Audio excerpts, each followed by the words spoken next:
It is the most profound and deeply rooted irony of modern American life that we spend 40 to 60 years of our prime lives chasing something we have never actually defined. Every single day, we sacrifice our physical health, our mental energy, and our most intimate relationships for the sake of money.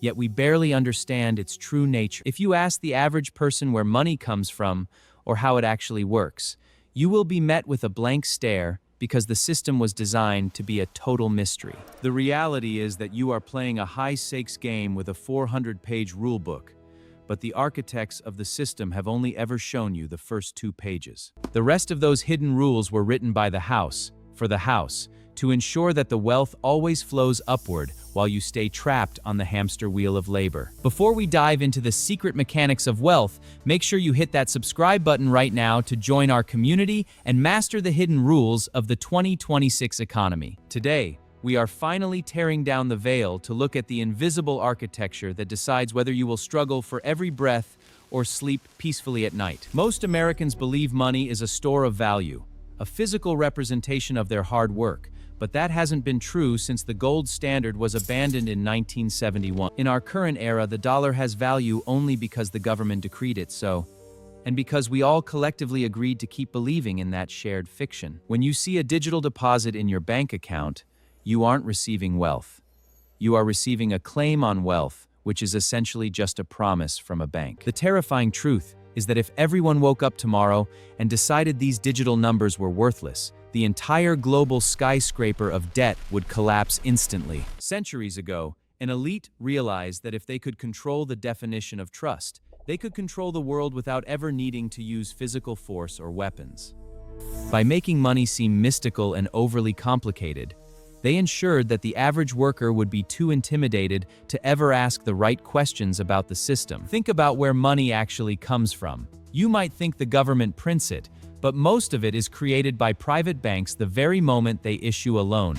When you deposit $1,000, the bank doesn't keep it there. Through fractional reserve banking, they keep a tiny fraction and lend out the rest to others. They simply type numbers into a computer, and money is created out of thin air, meaning every dollar in your pocket is actually someone else's legal debt obligation. If every debt on Earth were paid back tomorrow, there would be no money left in circulation, revealing the fatal glitch that requires the system to consume everything. When a bank creates $1 million in loans, it creates the principal, but it demands back the principal plus interest, which doesn't even exist in the system yet. The only way for that interest to be paid is for the bank to issue more loans to more people, creating a mathematical requirement for never-ending economic growth. This makes the system a predator, a shark that dies if it stops moving.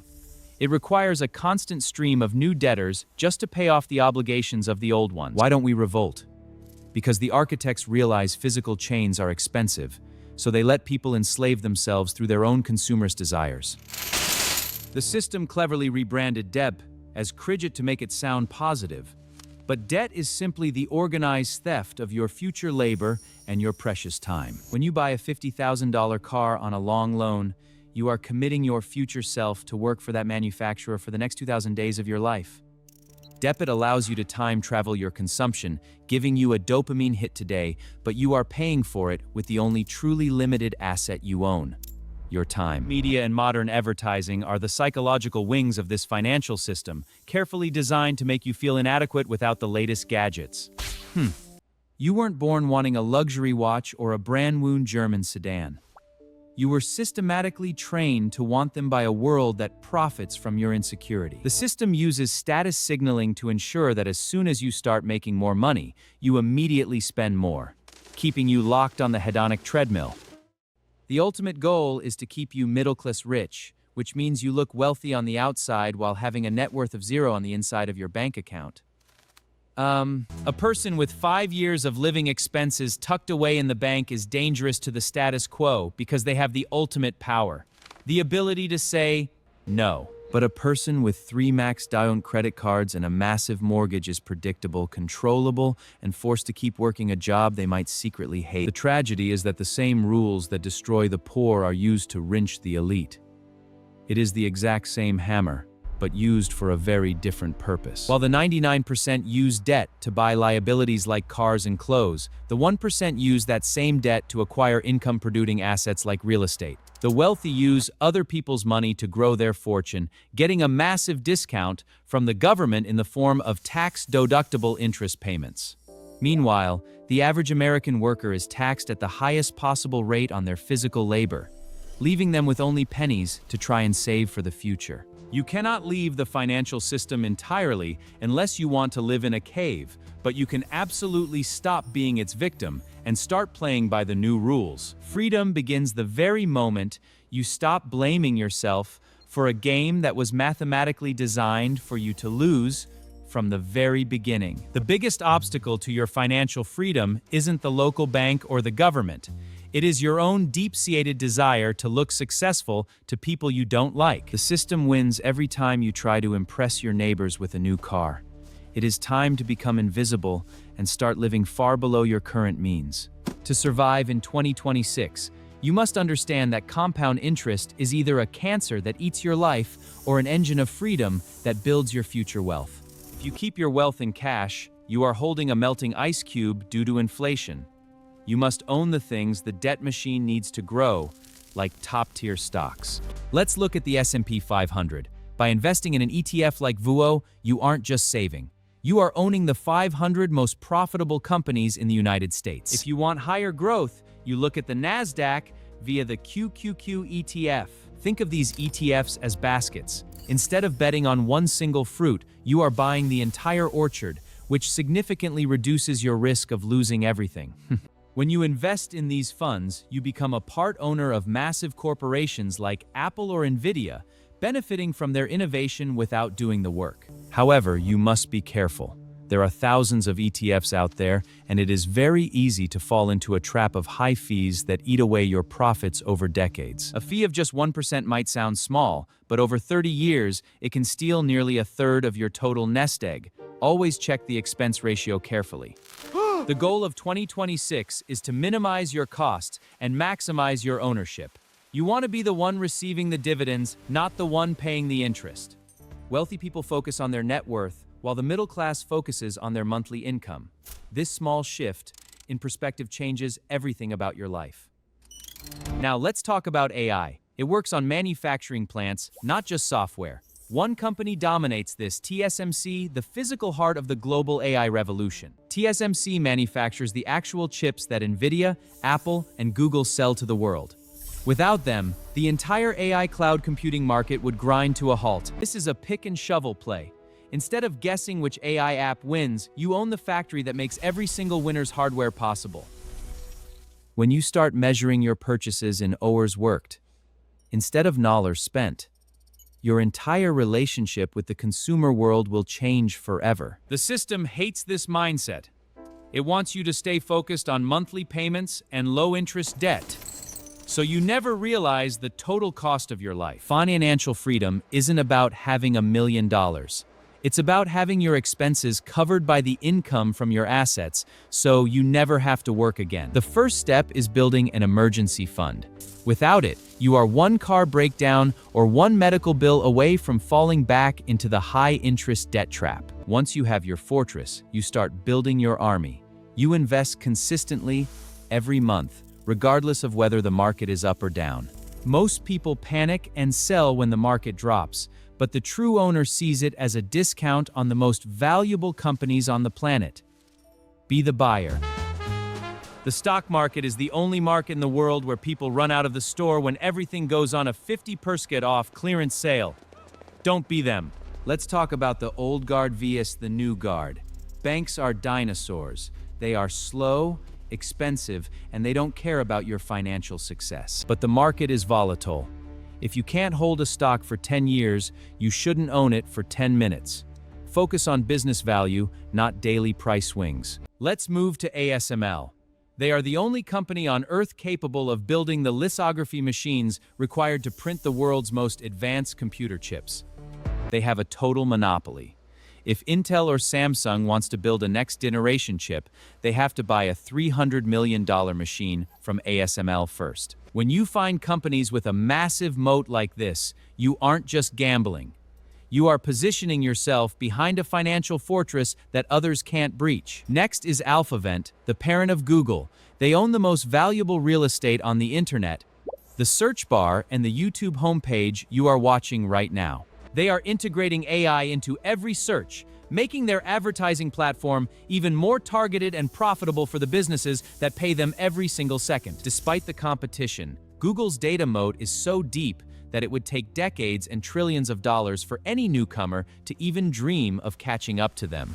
We also need to talk about Amazon. They aren't just an online store anymore. They are the backbone of the internet through their AWS cloud computing division. Most of the websites you visit and the apps you use every day run on Amazon's servers. They collect a digital rent from the entire global economy every month. This diversification makes Amazon a resilient giant. When retail is slow, cloud growth accelerates. They are effectively a tech conglomerate hiding in a box. Then we have Meta. After the metaverse pivot, they've returned to their roots, dominating human attention through Instagram, WhatsApp, and the Facebook Blue app. Their AI-driven recommendation engine is keeping users on their apps longer than ever, which translates directly into more ad revenue from global corporations. With over 3 billion daily active users, Meta has a direct line to nearly half of the humans on Earth. That is a level of scale that is hard to even comprehend. Now, let's talk about the underdog on my list, SoFi. They are attempting to become the Amazon of finance by offering a one-stop shop for every financial need. They have a banking charter, which allows them to capture the spread on deposits, making them far more profitable than the traditional fintech competitors we know. SoFi is growing their member base at a staggering rate, and as they add more products, their profit per customer increases exponentially through cross-selling. While it is a riskier play than Google or Amazon, the upside potential for SoFi in the next 5 years is what makes it my largest individual stock conviction. Next is Nvidia. Even after its massive run, it remains the undisputed king of AI training. Their software platform CUDA makes their hardware nearly unreplaceable. Owning Nvidia is like owning the electricity company during the Industrial Revolution. They provide the power that makes every other AI company work. Finally, we have Tesla. Forget about just the cars. Tesla is a massive energy and robotics company that happens to sell EVs as its primary gateway to the public. Their full self-driving data and their humanoid robot, Optimus, are the real wild cards that could turn Tesla into the most valuable company in human history. Remember, the goal of investing isn't to get rich quick. It's to avoid staying poor forever by owning the productive assets of the world instead of just consuming. Every dollar you invest today is a soldier fighting for your future freedom. You are literally buying back hours of your life from the corporate machine. If you've made it this far, comment 2026 below, so I know you're serious about taking control of your financial destiny this year. I read every single one. Let's pivot back to the why. Why do we work so hard just to stay in the same place? Because we focus on the price of things rather than the value of time. If a new iPhone costs $1,000, don't ask if you have the money. Ask if it's worth the 40 hours of your life you had to work to earn that 1,000. Let's look at the future of energy. The transition to nuclear and fusion is coming, and the companies providing the fuel are the new oil giants of the century. Uranium miners and SMR technology providers are the hidden gems of the 2026 market. They are solving the energy crisis that AI data centers have created. Everything is connected. AI needs chips, chips need power, and power needs fuel. By owning the whole chain, you become invincible to market sectors failing. Don't get distracted by the latest meme coin or the get-rich-quick scheme of the week. Real wealth is built through time, patience, and massive ownership. The compounding effect is slow at first, like a snowball rolling down a hill. But eventually, it becomes an unstoppable avalanche of financial freedom. This is called generational wealth. It means your children, one, have to start from zero. They will start from the foundation you built with your sacrifice. You have to be the one to start. You have to be the one who says, "The cycle of debt ends with me." It is a heavy burden, but the reward is worth it. If you are ready to break the cycle, subscribe to this channel and let's walk this path together. We are building a community of owners, not borrowers. Wealth isn't about the flashy car or the mansion. It is about the peace of mind, knowing that you own your time, and no one can take it away from you. Every financial decision you make is a vote for the person you want to become. Are you voting for a consumer, or are you voting for a free human being? The system will try to pull you back. It will tell you that you deserve a treat or that you should live for today.